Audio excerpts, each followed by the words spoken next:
I was 14 years old inside of a bowling alley, burglarizing an arcade game. And upon exiting the building, a security guard grabbed my arm, so I ran. I ran down the street and I jumped on top of a fence. And when I got to the top, the weight of 3,000 quarters in my book bag pulled me back down to the ground. So when I came to, the security guard was standing over top of me and he said, "Next time, you little punk, steal something you can carry." I was taken to juvenile hall. And when I was released into the custody of my mother, the first words my uncle said was, "How'd you get caught?" I said, "Man, the book bag was too heavy." He said, "Man, you weren't supposed to take all the quarters." I said, "Man, they were small. What am I supposed to do?" And 10 minutes later, he took me to burglarize another arcade game. We needed gas money to get home. That was my life.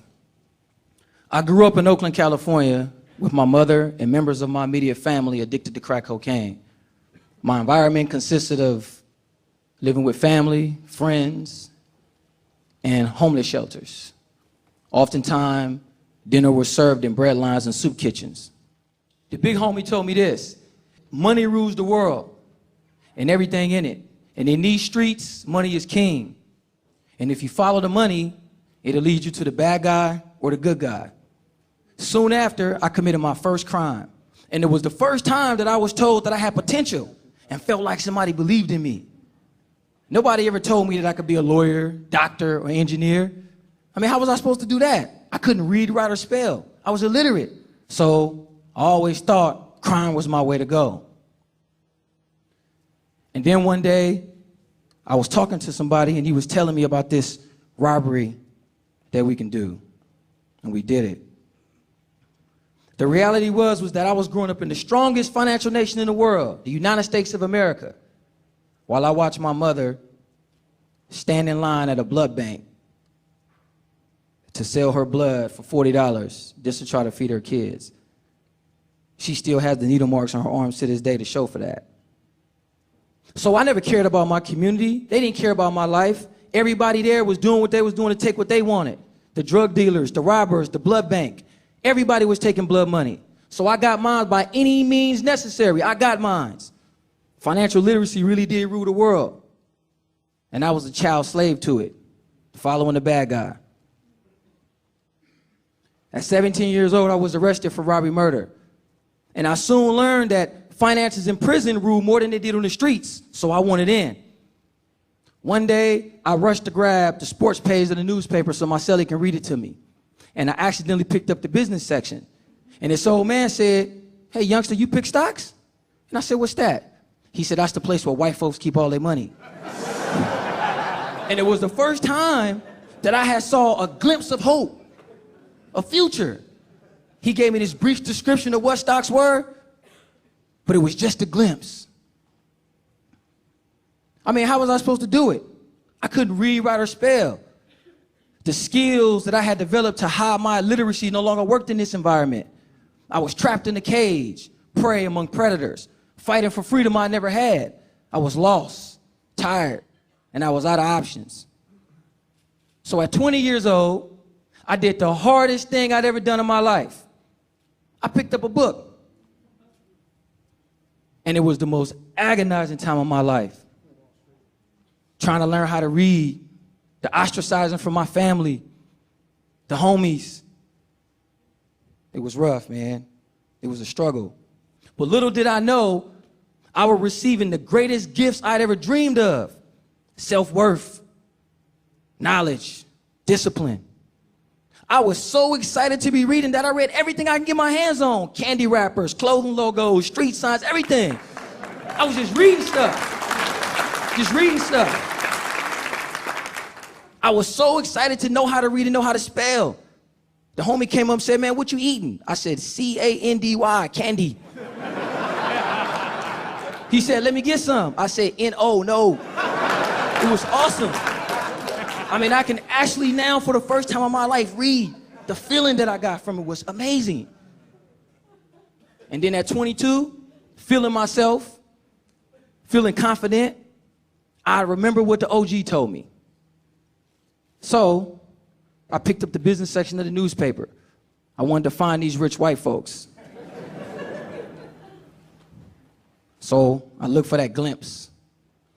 As I further my career in teaching others how to financially manage money and invest, I soon learned that I had to take responsibility for my own actions. True, I grew up in a very complex environment, but I chose to commit crimes, and I had to own up to that. I had to take responsibility for that, and I did. I was building a curriculum that could teach incarcerated men how to manage money through prison employments. Properly managing our lifestyle will provide transferable tools that we can use to manage money when we re-enter society, like the majority of people did who didn't commit crimes. Then I discovered that according to MarketWatch, over 60% of the American population has under $1,000 in savings. Sports Illustrated said that over 60% of NBA players and NFL players go broke. 40% of marital problems derive from financial issues. What the hell? You mean to tell me that people work their whole lives buying cars, clothes, homes, and material stuff, but we're living check to check? How in the world were members of society going to help incarcerated individuals back into society if they couldn't manage their own stuff? We screwed. I needed a better plan. This is not going to work out too well. So I thought, I now had an obligation to meet those on the path and help. And it was crazy because I now cared about my community. Wow, imagine that. I cared about my community. Financial illiteracy is a disease that has crippled minorities in the lower class in our society for generations and generations. And we should be furious about that. Ask yourselves this: how can 50% of the American population be financially illiterate in a nation driven by financial prosperity? Our access to justice, our social status, living conditions, transportation, and food are all dependent on money that most people can't manage. It's crazy. It's an epidemic and a bigger danger to public safety than any other issue. According to the California Department of Corrections, over 70% of those incarcerated have committed or have been charged with money-related crimes, robberies, burglaries, fraud, larceny, extortion. And the list goes on. Check this out. A typical incarcerated person would enter the California prison system with no financial education, earn 30 cents an hour, over $800 a year, with no real expenses, and save no money. Upon his parole, he will be given $200 gate money and told, hey, good luck, stay out of trouble, don't come back to prison. With no meaningful preparation or long-term financial plan, what does he do? At 60, get a good job or go back to the very criminal behavior that led him to prison in the first place? You taxpayers, you choose. Well, his education already chose for him, probably. So how do we cure this disease?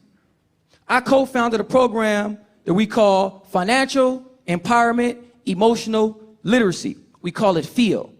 And it teaches how do you separate your emotional decisions from your financial decisions.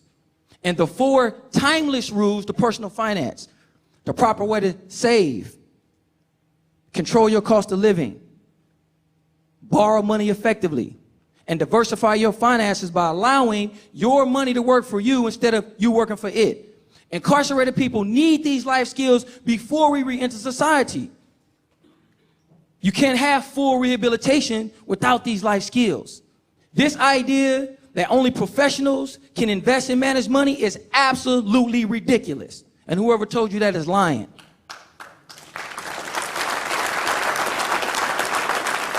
A professional is a person who knows his craft better than most. And nobody knows how much money you need, have, or want better than you, which means you are the professional. Financial literacy is not a skill, ladies and gentlemen. It's a lifestyle. Financial stability is a byproduct of a proper lifestyle. A financially sound incarcerated person can become a taxpayer citizen. And a financially sound taxpayer citizen can remain one. This allows us to create a bridge between those people who we influence, family, friends, and those young people who still believe that crime and money are related. So let's lose the fear and anxiety for all the big financial words and all that other nonsense that you've been out there hearing. And let's get to the heart of what's been crippling our society from taking care of your responsibility to be better life managers. And let's provide a simple and easily to use curriculum that gets to the heart of what financial empowerment and emotional literacy really is. Now, if you're sitting out here in the audience and you said, oh, yeah, well, that ain't me and I don't buy it, then come take my class. So I can show you how much money it costs you every time you get emotional.